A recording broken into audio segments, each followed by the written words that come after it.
Hey guys, so today I'm going to speak to you about how to pay off debt fast, okay?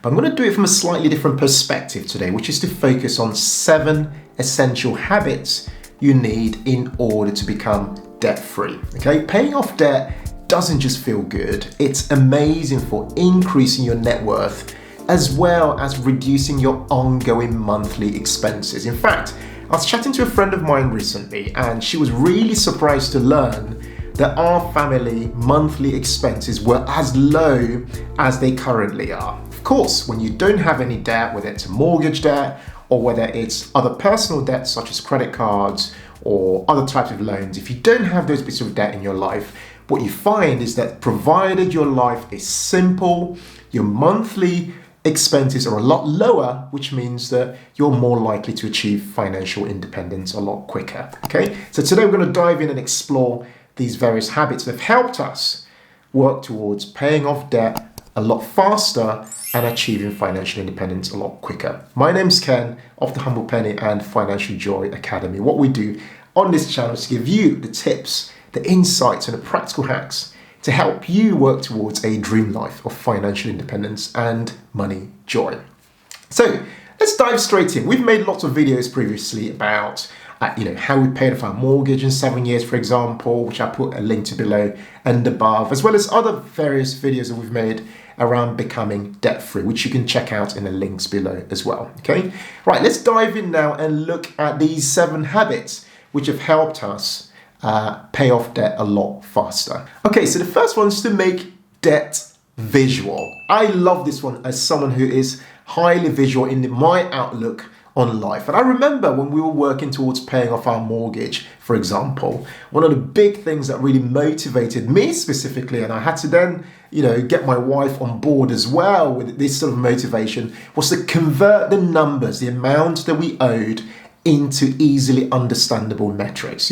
Numbers such as, how many more months do we have left in order for us to become debt-free. I'd have that number calculated, and each month it felt like having a countdown, okay? And with that countdown, we knew we had a very specific freedom date. So for us, that was a really interesting metric for helping us keep that debt very visual and keep it right at the forefront of our focus each month.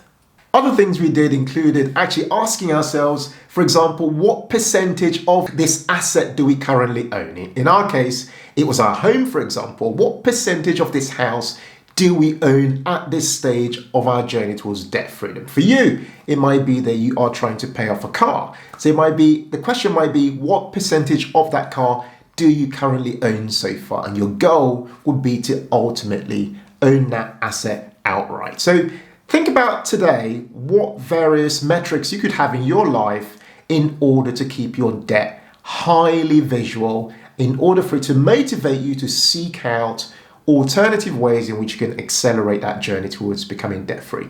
Okay, the second is the habit of communicating effectively, okay? So if you're somebody who's got a partner, the simple act of your partner maybe spending money on a credit card without you even knowing about it could have 2 major impacts in that it could either set you back, somewhat against your debt-free goal, or it could actually start to question some of the trust that you might have between you and your partner. Communicating is so important. In fact, it's critical in order for you and your partner to be on the same page in order to work towards achieving your goals. For us in our household, we communicate about money all the time. We talk about what we expect to be spending for the week ahead, for example, and every single month, Mary and I have the money day where we sit down, which is the first day of each month, we sit down and look at how life had happened from a money perspective over the last 30 days. So for you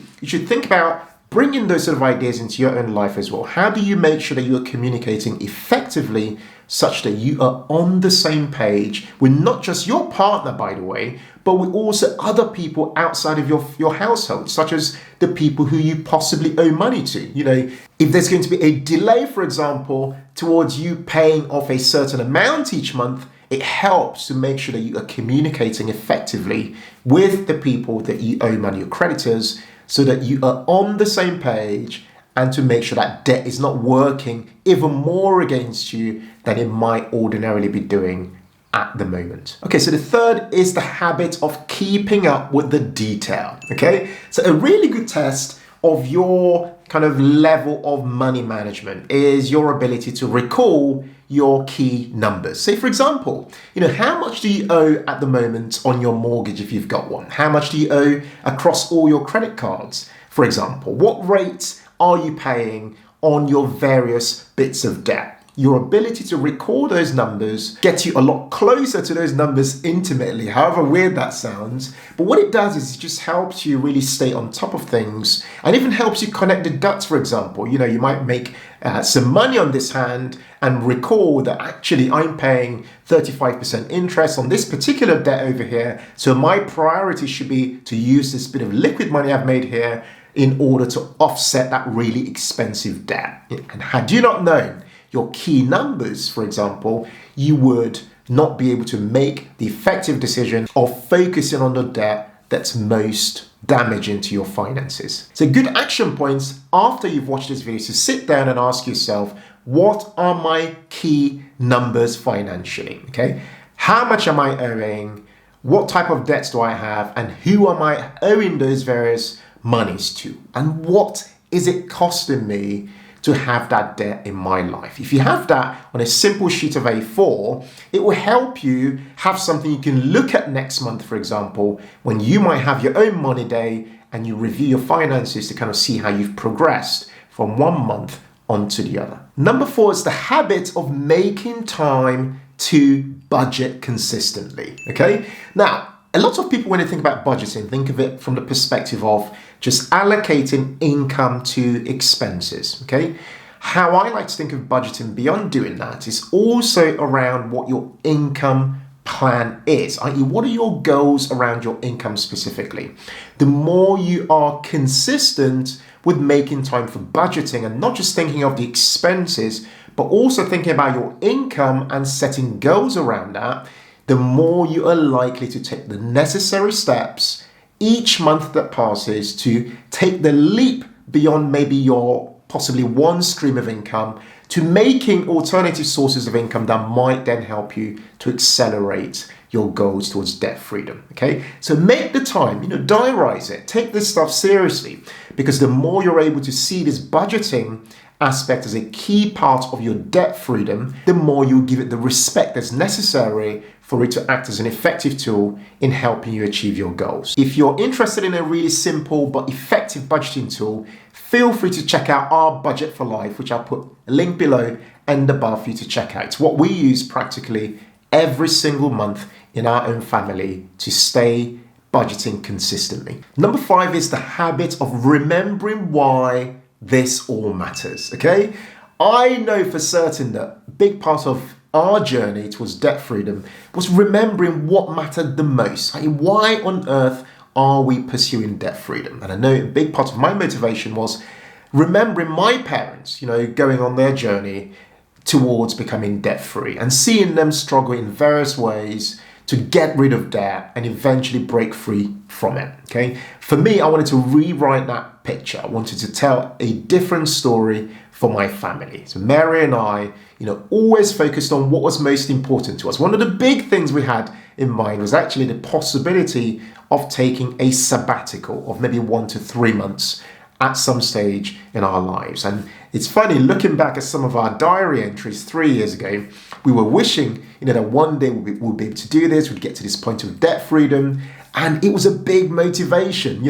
Now that we're debt free, we went out for a walk recently and Mary and I were speaking about this idea of actually taking this sabbatical at some point this year. And the fun thing now is once you get past becoming debt free, you start to focus on planning the really exciting things that you had in mind for what you do with your life when you eventually became debt free. Okay, so here's what I challenge you to do today. It's a debt free statement. I want you to write this down if you can today. If you've got a diary or a journal, whatever it is, I want you to really just write this statement, which is this. Okay, I want to become debt free by, so you put a date in, from, you put the type of debt you're after, in order for then you put the reason why. So for example, I want to become debt-free by the 31st of December of a particular year from my mortgage in order for me to be, take a sabbatical or become financially free or whatever. These debt-free statements are good for your motivation. They're just good for you to look back on as what you had been dreaming about, what you've been telling yourself is your core motivation for wanting to be debt-free. So go ahead, have a go at that debt-free statement. And in fact, I'd love you to share it if you can. If you're open, please share, your debt-free statement. I'll be more than happy to kind of jump in and kind of have a look at what you are looking forward to as your motivation for becoming debt-free. Oh, and by the way, as Mary and I are planning this sabbatical in our lives, we'd love to know from you guys, have you ever done a mini sabbatical, for example, like a month to 3 months, for example? I'd love to hear from you also in the comments. Let us know, what did you get up to during your sabbatical and what suggestions might you have for us for our planned sabbatical? Let us know in the comments and we look forward to actually jumping in there and seeing what your ideas are. Next is the habit of not stressing. Okay, this sounds really, really obvious, but it's actually quite hard to make this into a habit. Okay, now the thing about debt is that for a lot of people, debt essentially blinds them from a lot of opportunities. People focus a lot more on their past mistakes and they are almost kind of doom and gloom about debt. And debt can have kind of a huge impact on many people's mental health. In fact, lots of research has shown that as much as 1 in 4 people, kind of suffer from a mental health related issue tied to worries around debt. Okay, so my recommendation here is to try to really think about debt from a place of improvement. Okay, think about it from that perspective, that you are taking the leaps forward towards trying to improve your life. And that's what this debt-free journey is really about. And this is a mindset shift from the typical position where most people kind of dwell on the fact that they haven't really done well in life and have made really awful mistakes that have maybe been led by bad behaviors and things like that, that has meant that they've remained in debt constantly. Okay, a good way of kind of developing this kind of improvement mindset is to start to talk about the debt. I find that having a conversation with other people who you trust maybe, or even kind of other people who are maybe in the same position but who are taking certain steps forward in paying off their debt. Such people may be able to offer you some thoughts around how they're dealing with it and how they are starting to maybe focus on this idea of thinking of debt from a place of improvement rather than from a place of kind of dwell and constant worry. Okay, so this final one is a bit of a wild card, and it's the habit of decluttering your home. Now, you might be thinking, what on earth has that got to do with paying off debt a lot faster? Well, for one, decluttering your home not only frees up items from your home which you can then sell to raise some money to pay down your debt, but above that, much bigger than that, decluttering your home actually helps you to declutter your mind. Okay, so nothing beats experiencing peace in your home such that you are able to think about debt from a different place, as I mentioned, a place of improvement, for example, whilst also focusing a great deal of your efforts in other areas, such as exploring side hustles that might be able to help you accelerate that journey towards debt freedom. Okay, I've written a piece called How to Declutter Your Mind for Peace and Progress. I'm going to put a link to it below and above. I want you to check that out because I share some really interesting ideas for how you can really prioritize decluttering of not just your physical environment, but actually decluttering your mind in order for you to seek and make progress in your life. Guys, I really hope you've enjoyed this video today on how to pay off debt fast. I'd love to know from you in the comments, what habits have you introduced into your life in order to help you pay off your debts a lot faster? Share some of your hacks, some of your real life experiences. Tell us in the comments, and we'd love to jump in there and engage with you and kind of just see what sort of things you've had to do to kind of move yourself forward. If you've enjoyed this video, please make sure you hit that like button because it really helps to encourage a lot more people to watch and share our videos also. If you're new to our channel, don't forget to hit that subscribe button as well as the notifications bell so you get notified when we publish our videos, typically twice a week on a Tuesday as well as a Thursday. Guys, thank you so much for watching and I look forward to seeing you again on our next video. Take care and bye for now. All right, let's end.